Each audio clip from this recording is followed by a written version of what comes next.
All right, are you guys in for a treat today on something way cool? And we have thrown practicality right out the proverbial window. All right, so stay with me here. Poikilo Blade. I met them at Blade Show West this year, 2024, and realized that they were here in Hayward, California. Hayward? Fremont? I don't know. They're in my San Francisco Greater Bay Area. And so I talked to them at the show and said, hey, when we get home, could I maybe borrow one of these? This is the Al-Khem is the model number or the model name. And I just got something on the scales of this one. What the hell? I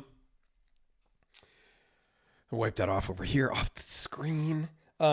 And they said, yeah, let's talk when we all get home because they noticed where I was and all of that, right? So anyway, long story short, I met with Andy, one of the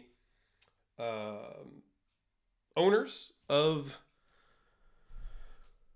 Poikilo Blade, and we had lunch. We hung out for about 3 hours, chatted, and he gave me this one that belongs to my friend Rob in Salt Lake. Rob mailed me a few that he had bought at the show, so I have those here also to film still. And then they loaned me this one to film and talk about, and I'll get it back to them if I don't decide that I have to own it and I work a deal with them to keep it, because that's a distinct possibility. So first off, what you get is a nice Velcroed leather case with a microfiber cloth. I like the green stitching. You get their logo patch and another logo patch. Now this logo patch here is super cool because it glows in the dark, and it's not really dark right now, but if I blast it with the UV light, you'll get the gist. So that alone, you know me, I'm kind of sold, right? I need at least a patch at some point. So, like I said, this is the Al-Khem, and it's designed by Mundus Knives, okay? And I don't know much about Mundus Knives, but they designed these, and Poikilo Blade makes them in China, okay? They're a Chinese company. Now, I don't know if you can hear that.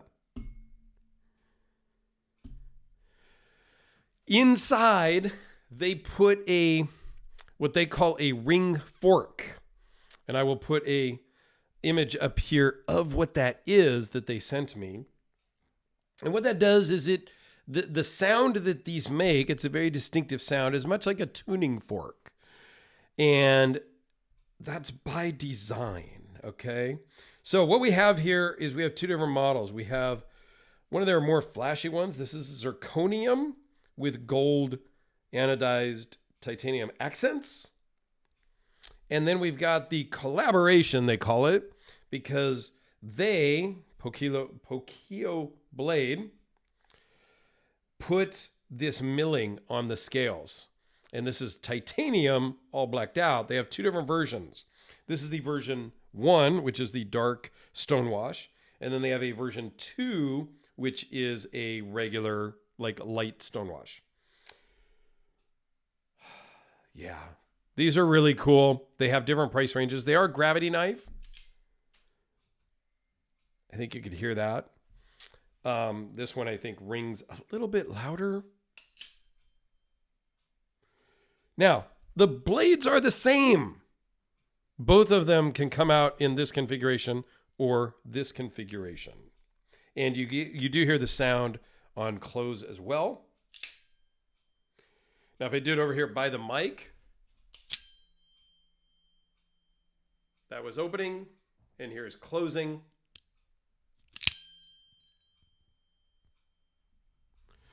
I hope that came across audibly.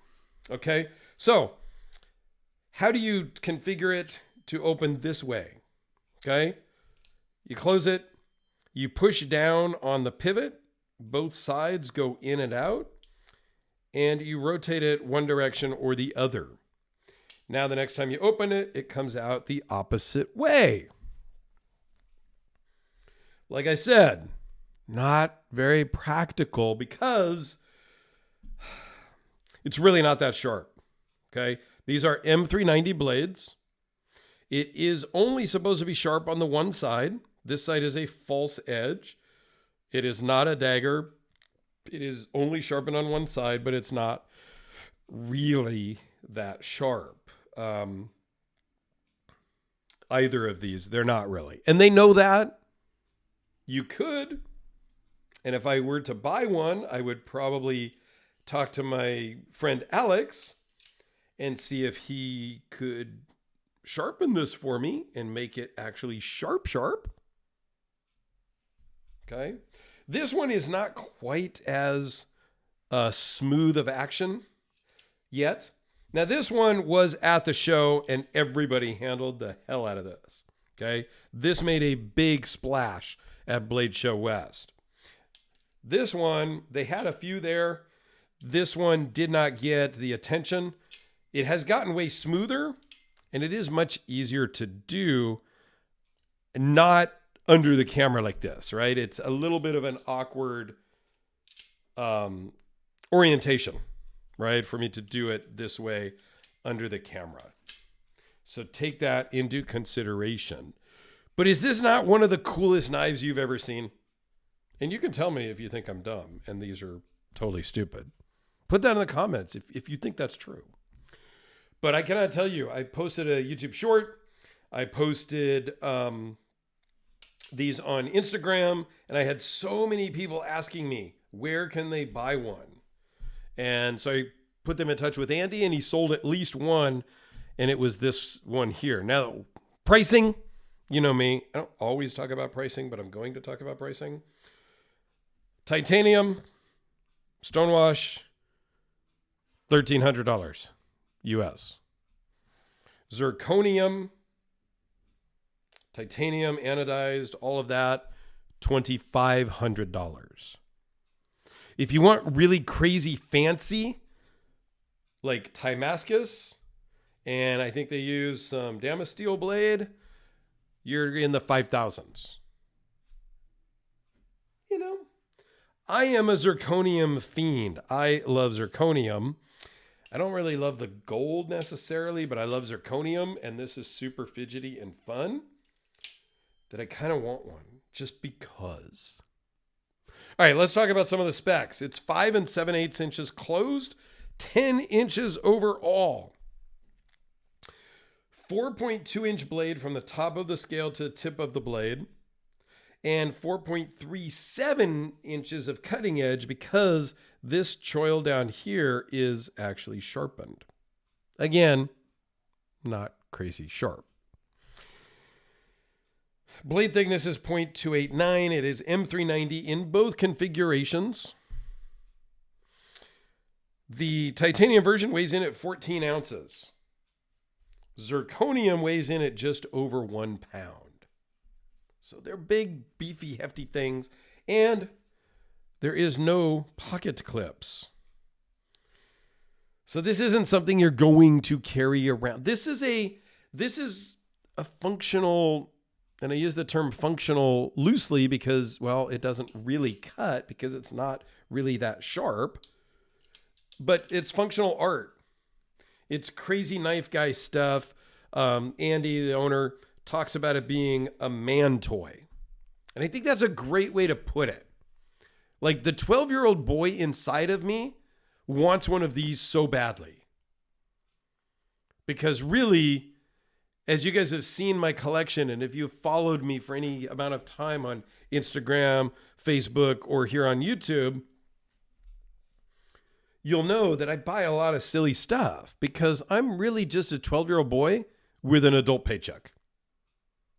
A lot of times it boils down to that. And I'm aware enough of myself to admit that easily. Okay? It just is what it is. Okay? Trust me, this one works way better than it appears. Okay? If I do it off to the side where I've got room and I'm not worried about hitting something. Like, it works fine. Okay. This one just works way better because, well, it's way looser from the show and all that. This one, I have no doubt, will break in just as wonderfully as this one. Okay. Overall thickness, we're talking about 0.864. So it is a big, beefy, heavy knife. But, well, I am no stranger to big, goofy, heavy knives. Okay? I own a Phil Harvey Peacemaker, which is equally as impractical as the Al-Khem. Equally thick, equally hefty. This one comes in at about 2 pounds, actually. So, yeah, like I said, I am a 12-year-old with an adult paycheck. But it's okay, because there is a knife for everybody. Now, Poikilo Blades makes a lot of standard knives also, and you're going to see those over the next little bit of my channel. I have 2 others under the table. No, maybe just 1 other under the table right now. I don't remember if there was 1 or 2. There's going to be more, okay? Andy was great to deal with. He said I can borrow anything, anytime. He's expecting a new shipment from the factory. And they actually won an award at Blade Show West, not for this knife, but for another knife. And I'm going to try really hard to get that particular award-winning knife to show everybody as well. Andy also at lunch had a prototype knife in his pocket that I thought was pretty cool.